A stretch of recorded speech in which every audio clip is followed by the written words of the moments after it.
We've been trying to reach you about your car's extended mileage warranty.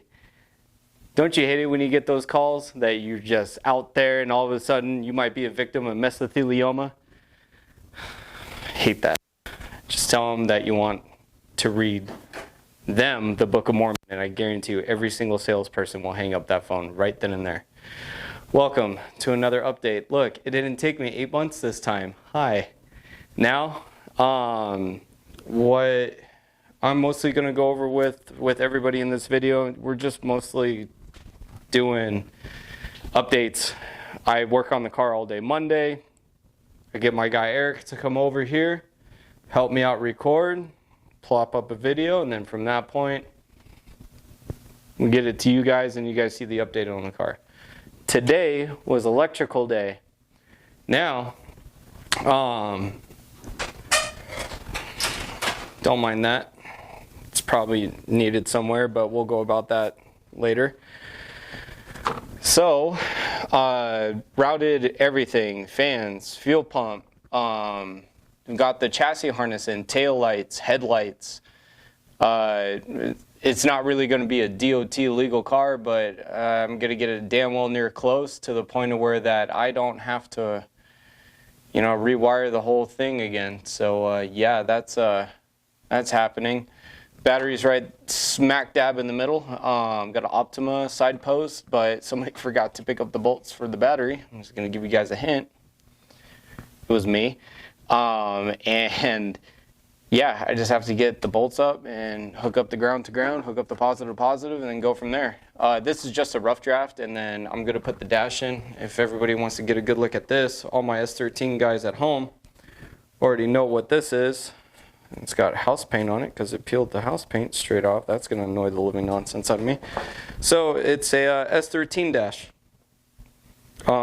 Some people with FCs just immediately go to this dash ASAP because I don't know if you guys have ever seen a well-conditioned RX7 dash go for sale. It's very expensive, and I live out here in the desert where it reaches anywhere in between 100 to 100 and god-awful, so it will crack the dash and it'll look like a meteor hit it. So we went with the S13 one because no one ever said, wow, that cracked S13 dash is worth a lot of money. I had my boy Marcus flock the whole thing in carbon fiber. As much as I would love to tell you guys it's a full carbon fiber dash, I'd be lying. It's just an overlay of carbon fiber. It makes it look nicer, but you got all the cracks out of it, so it looks pretty. LRB, sheet metal panel, got that going on. I'm going to put the little Holley Terminator X screen up there. Let's see what else. Got these craft square mirrors that I still got to put on the car. As far as the electrical, the really trick thing about this is that we're going to be running a ARC 8000R module to run all the electronics. So got your ignition, fan, headlights, interior lights. Shift would be for the seats, the electric seats, or the alt. One of those two, I wrote it down in my notes. Water purge. So what that is I'm going to be running water jets into the front of the radiator from the windshield wiper reservoir, the factory one for the RX7, because I still have it bolted on. So all I do is just run a 12-volt wire to that instead of going into the windshield with the windshield wipers, because God forbid I drive this car in the rain. It'll go to the front of the radiator and then essentially spray water in front of the radiator, cool the radiator down. It's pretty smart, cheap, easy mod, cash money mod. Starter is at the very end. I see a lot of people, whenever they hit the ignition, they have the starter right next to it. I don't really like that because then it makes you forget to turn all the other switches on just in case if you need to. And the ignition can't handle a lot of amps, so what I did was I just put the ignition over here and then put the starter over here. But the funny thing was, when we put this all together, we forgot to peel the film where the sticker was, you know, to make the arc panel look really nice and pretty. I'm just gonna put that back. Yeah, you go right back there. Stay there. So yeah, we're just gonna leave that there and pretend like I didn't show you guys that. Kendra.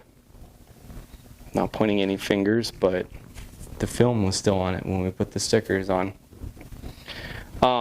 Everybody at home understands what this thing is. Let me get the dust off of it.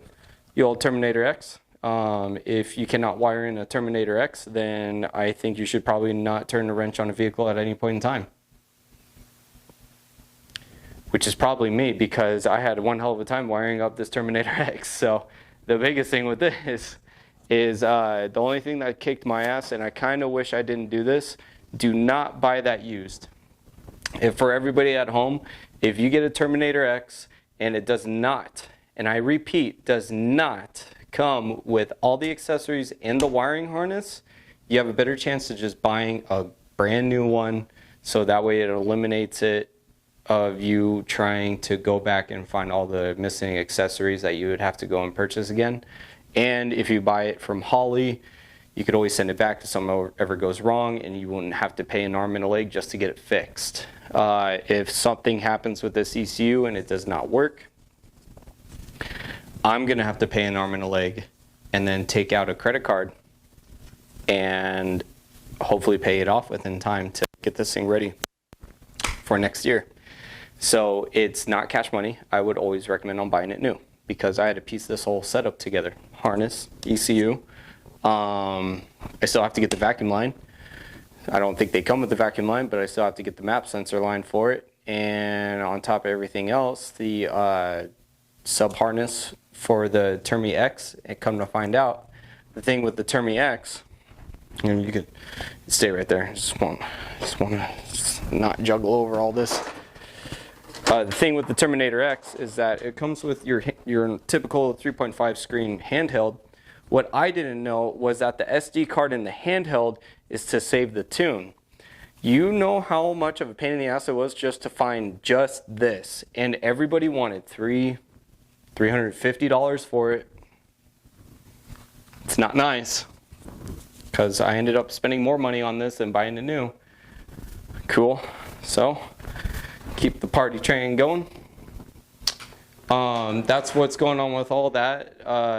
Did the rear loom so that way I could run the fuel pump, and I still got to run all this sheet metal back, but I'm still buttoning up the gas tank, and then I'll just hook up everything to the fuel harness over here, run the ground. That's easy. It'll take me no time to do that, and really start vacuuming this car out, because after the electrical, I just got to bolt up the drive shaft, fill it up with oil, put fuel in it, and then we could really start, you know, buttoning all the accessories up, which I did run into one hiccup with the accessories, and I'm not, it's another shitty situation, sorry, crappy situation, because kids are supposed to watch this.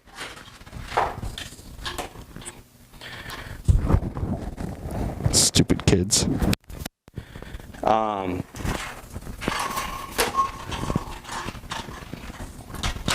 pretty sure he's just hardcore judging me right now. Just be like, yeah, this guy did his electrical. What an idiot. Almost right. So, what happened was when I put the ATI super dampener, which is this thing all the way down here, the ATI super dampener is sick. I always recommend anybody buying this. It makes the LS motor look so much better, and it revs so happy after your 3000 mark, when the stock factory harmonic balancer really starts showing its true colors, or 5000 RPMs. I bought one for a Corvette 5.7 LS6 or LS1 LS6 somewhere, whatever, Gen 3, say that. The spacing was different for a Camaro, which is all the accessories that are on this motor. So I got all sorts of pissed fuming, because when I ordered the billet kit from a company called ICT, it's my fault, by the way, I'm not blaming them yet, is that the spacing's wrong. So the power steering pump actually comes out further away from the crank pulley, and now I can't throw a belt on it unless I want to get Jackie Chan karate chopped right in the throat by a belt. So now I got to take the bushings, or the spacers from behind the ICT billet kit, and I have to shave them down, or I have to get a lot of washers and then measure it, so that way it's nice and even with the pulley, crank pulley. I have to do that with the power steering pulley, and I have to do that with the alternator pulley. And I have to do that with the idler pulley on the passenger side water pump. So, go me. That was a swift, good chunk of change right down the hole right then and there. Other than that, I've been grinding away, just trying to get everything buttoned up I possibly can without spending money on the car, and just get it ready up so I could start it at the end of October or the beginning of November. I will be in Mexico at the end of October, beginning of November, so I don't expect a video on that. You're going to miss that on October, but I'll make it up to you with a more hilarious video after that week. And hopefully I am more tan and gorgeous. Probably not. But yeah, it is coming together a lot quicker than I thought it was. I finished all the internal electrical for the motor, the chassis, from the firewall today, and that took me a swift 6 hours. I'm talking like 3 Red Bulls and a red line. So that was, yeah, I'm just coming down from that right now. I'm definitely going to be sleeping 8 hours tonight. Yeah,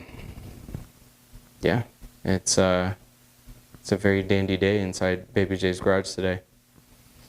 For all the people who are watching from home, on your phone, on an airplane,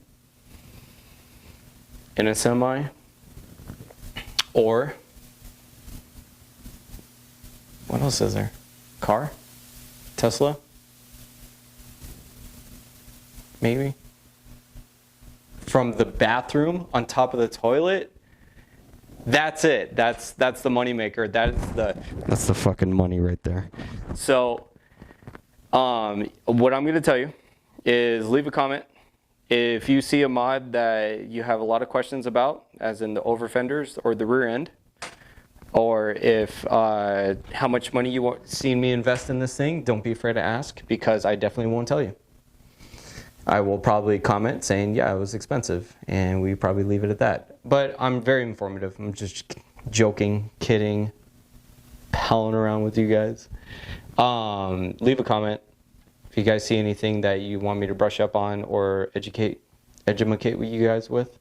Definitely leave a comment under. If I'm pointing correctly, I think it's your left, my right, this way, down there. And then subscribe and like that way, this section, general area down here. The biggest thing is, if you guys subscribe, which I got 3, pump the brakes. I got 3 last time. It helps me stay motivated to keep Eric coming back and keep him gainfully employed. So yeah, y'all have a wonderful rest of your night, day, lunar year, hour, minute, seconds. And then, yeah, come back next week. There'll be an update. It won't take me 8 months, I promise. But, yeah, if you want merch, I got plenty of hilarious ideas to keep rotors out of RX-7s. And I'm not talking brake rotors for all the keyboard warriors on the other side of that computer screen right now or your phone. I'm talking no more rotors inside RX-7s. Follow the movement. 1 cam RX-7, and not that eccentric shaft either. I'm talking all the pistons, K-Series, V8, SR20, CA18, I don't care. As long as it's not a fucking rotary. Have a wonderful night. I hate how fucking expensive cars are. It's stupid.